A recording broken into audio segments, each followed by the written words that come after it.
What's going on, squad? It's your man Unspoken Reviews, back again with another video, and today we're going to be talking about the Penguin episode 2, Inside Man. All right, guys, very happy to hear about all of the pleasant buzz that has been going on about this show.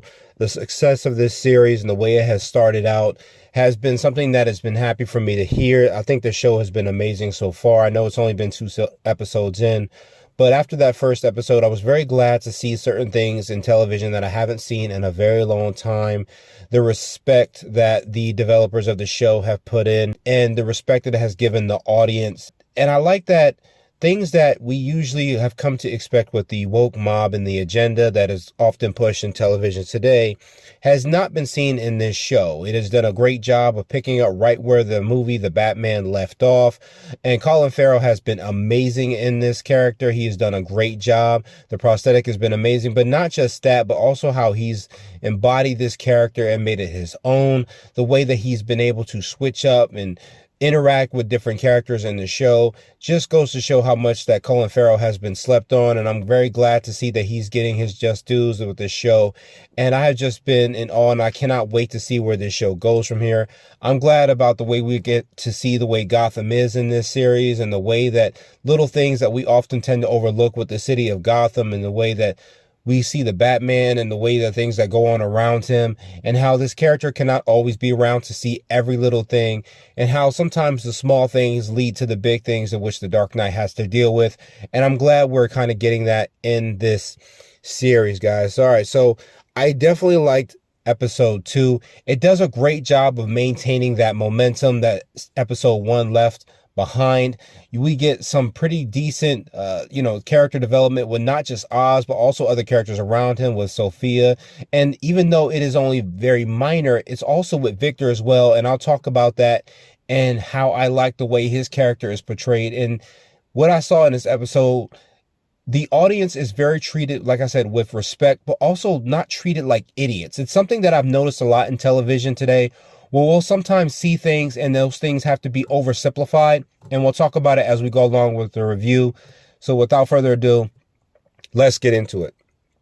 All right, guys, so I was very happy to see the way the episode starts. It starts with Sophia kind of being caught in a PTSD trance along with Dr. Julian Rush. I don't know much about him, but he does come off a little bit like a Scarecrow character. But we do get to see him kind of helping her kind of go backwards in time when she was actually an inmate at Arkham. We do know that she was known as the Hangman, who was actually responsible for murders of several women around Gotham. And we see that she's kind of trapped in this trance, and as she's in a meeting with Alberto, realize right away this is kind of a PTSD, or at least a therapy moment for her, where she kind of has to accept the fact that he's gone. She sees him murdered in front of her eyes and sees everything closed down. And we see that she wakes up along with Dr. Julian Rush, who's trying to help her come to terms with what has happened with her with Alberto's death, helping her to get past it, helping her to admit to what she's seen. And we see that she just kind of brushes it off and just tries to leave the office. So next we do meet back up with Oz again. He does arrive at Blackgate Prison to speak with the Maronis, not just Salvatore, but also Nadia Maroni. It has not been lost to them that Oz is responsible for Alberto's death. We do remember from episode 1, at the very end of that episode, he was able to have Victor put Alberto's body into a car, but the Maronis are not fooled. They do know that it was Oz that did it.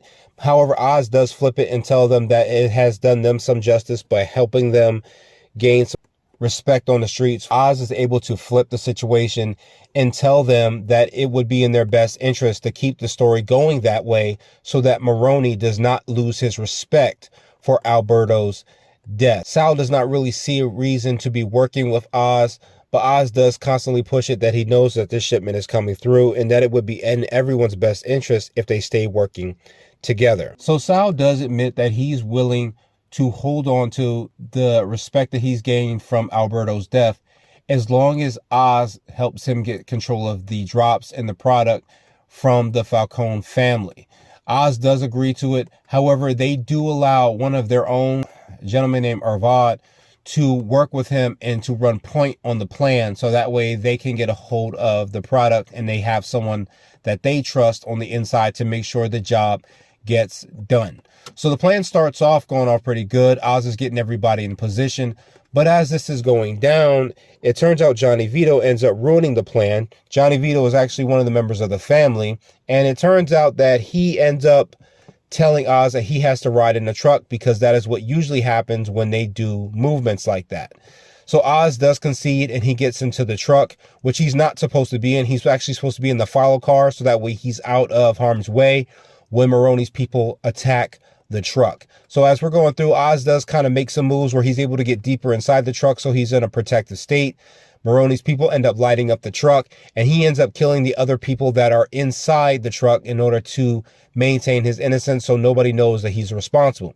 However, Avad is shot, and Oz ends up killing the last member, who ends up killing Avad, and he has to leave with the rest of the family while also leaving the product behind so that way Maroni's people get a hold of it. Of course, the family is pissed off about this.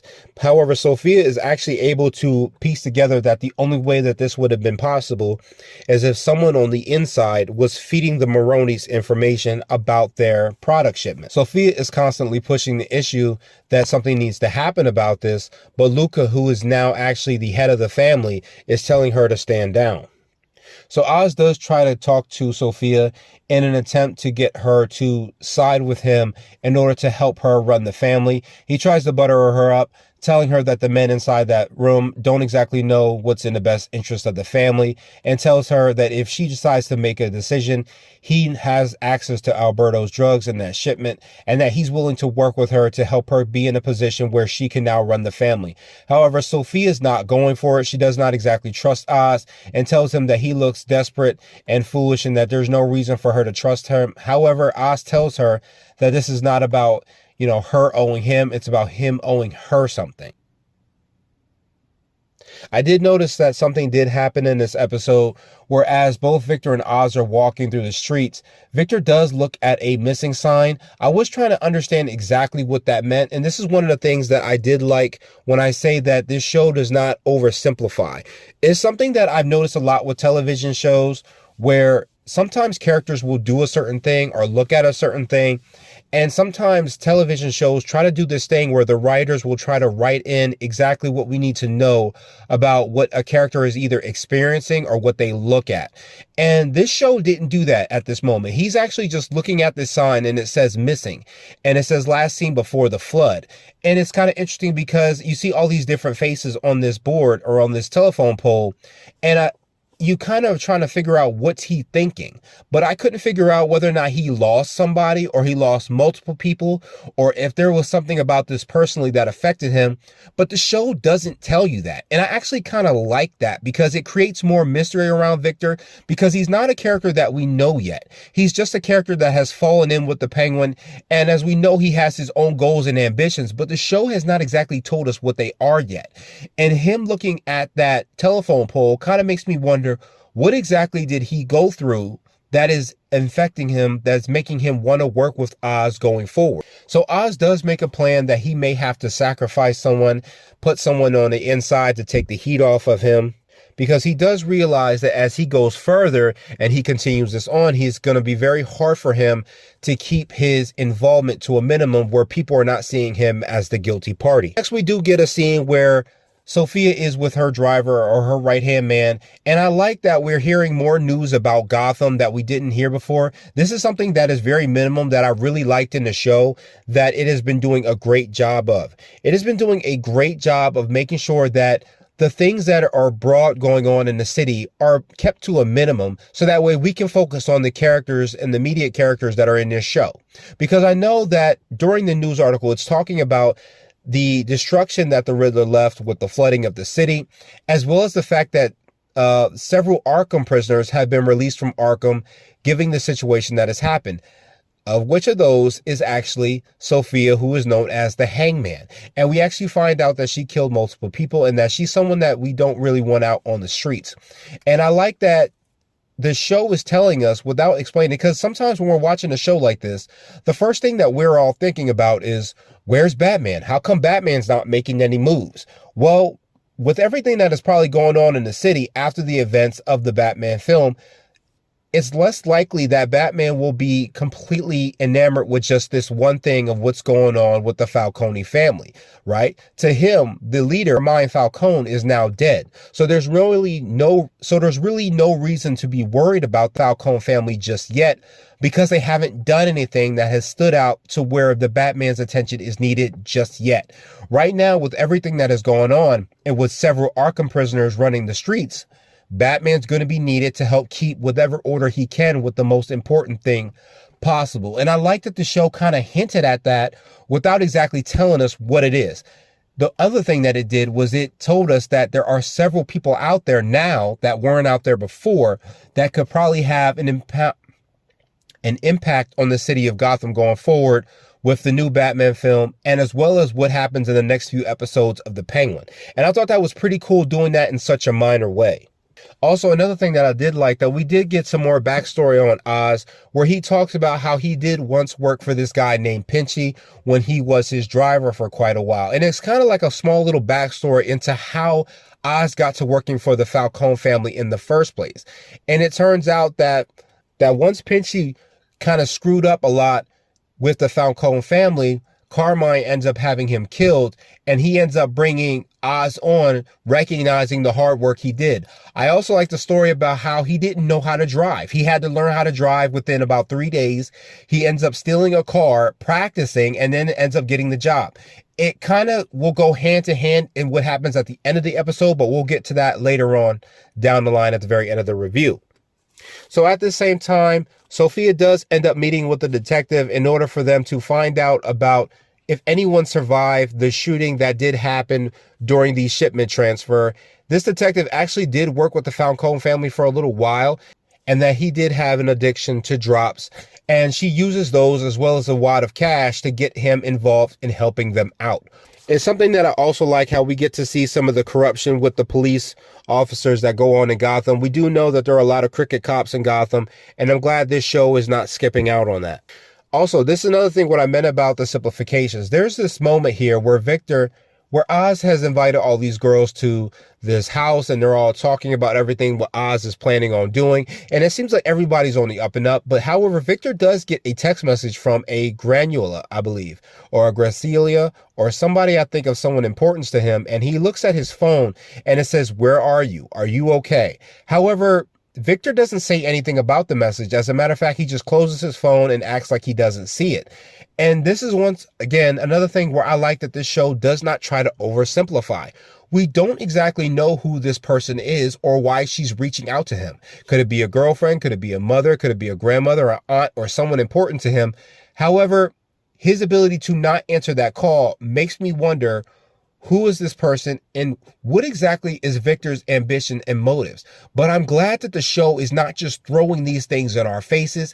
We also get back to Sophia. We see that she doesn't really sleep in her bed. She actually sleeps in a closet where she's actually having nightmares. She actually scratches open her throat and everything. And I kind of noticed that the scratches are around her neck, which kind of implies like the hangman type of thing. Like a hangman is usually when you have a noose around your neck. And it makes me wonder if the scratches on her neck is something that has to do with the name that she acquires as a killer in Gotham. So Oz does get a call from his mother. It turns out that she's been having some problems with her dementia, and that the landlord did call her to kind of keep an eye on her to make sure she'll be okay. And she's giving Oz a lot of grief about the things that he has not accomplished yet, and Oz is not giving up. However, they do have to leave and go to the funeral. Of course, Oz does miss it, and we do get to see how the city is still dealing with the idea of Sophia Falcone being out of prison. There are dozens of people with hangman signs telling her she needs to go back to Arkham. Nobody's happy about her being out. Nobody is there to show any kind of love for Alberto Falcone.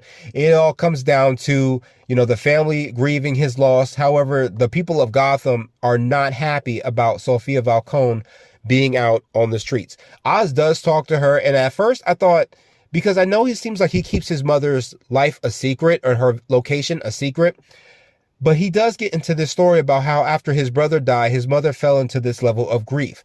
But at the end of that discussion, he does tell her that she is dead, which is interesting because that means that he's keeping that secret as tight as he possibly can, because he knows that if that information got out, what would possibly happen to his mother.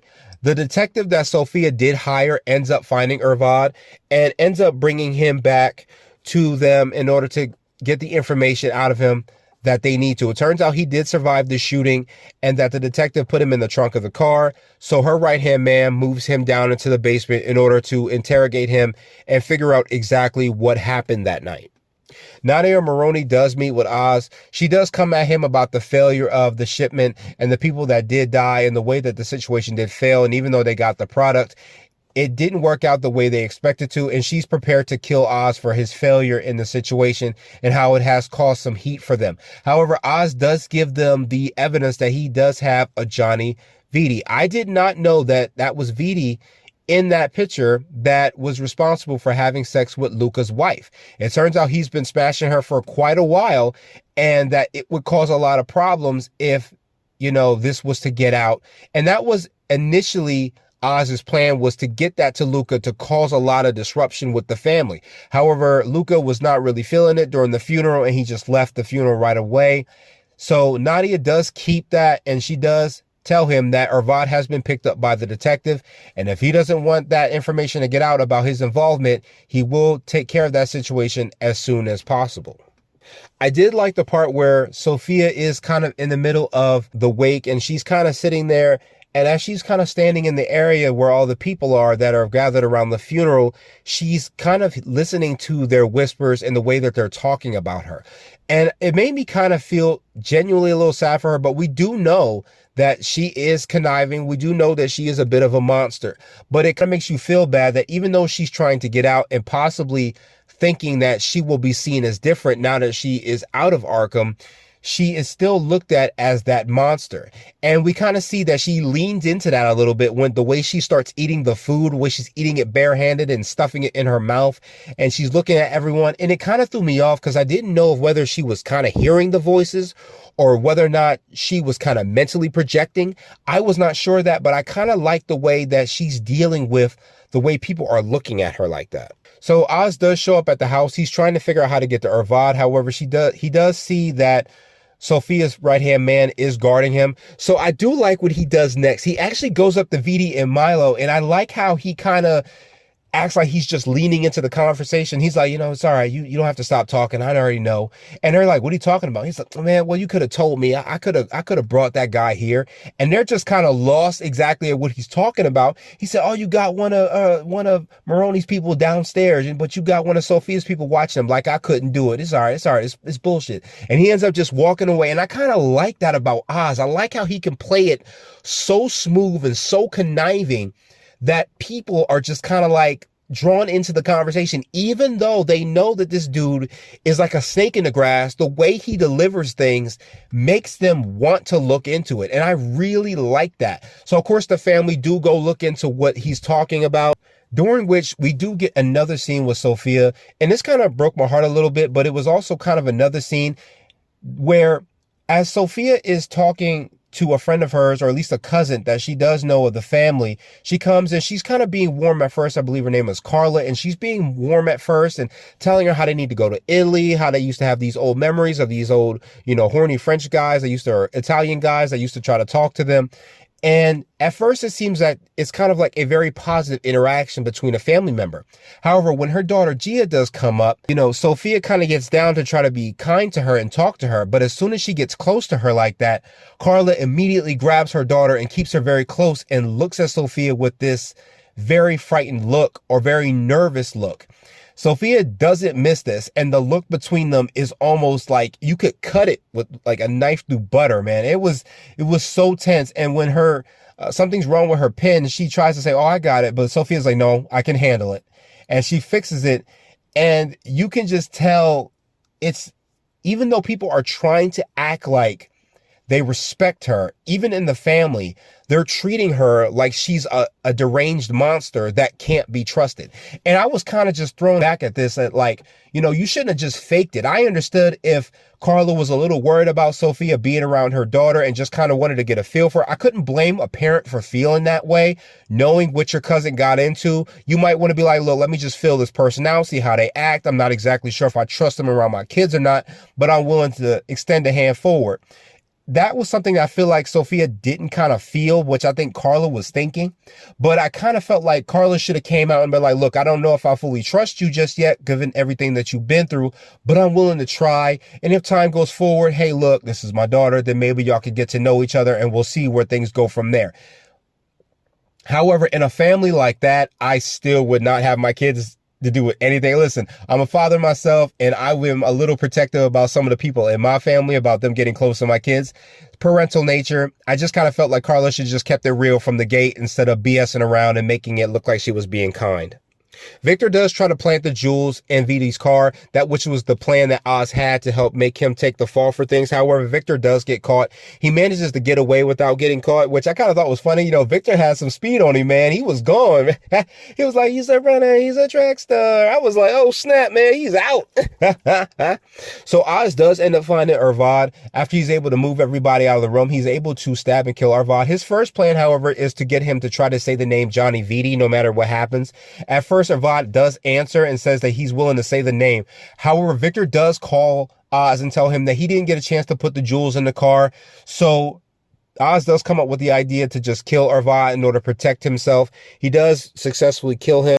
Even though Oz gets away from the situation before Luca and Sophia can show up, Luca manages to lock down the building, and anyone that was involved in the heist that previously happened has to stay in the building and be searched. And that it does include Oz and Viti. So as Luca's having his people checked, you know, they're all checking them for any kind of weapons because they do realize that Arvad was stabbed. So somebody on there must have a knife.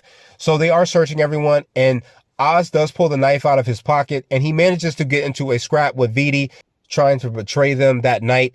And they get into it, however, and even though the fight comes to an end, we do get a moment where they do find the knife on Sophia's right-hand man. And I liked how, even though I thought the show was going one way, it immediately changed it right off, like real quick in a hurry. But here's the deal. This was something that I realized. At this moment, as soon as Sophia realizes that the knife belonged to her right-hand man, she immediately asks for a gun and she's immediately ready to kill him. And he's constantly telling her, look, I've had your back this entire time. I would never betray you. Now, this guy has been with her this entire time.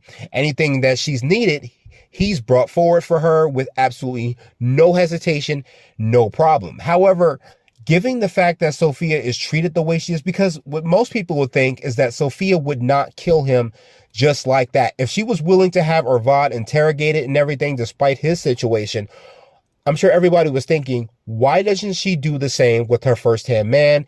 Give him an opportunity to prove himself, give him an opportunity to exonerate himself. However, she just kind of goes blank and she's ready to have him dead at a moment's notice.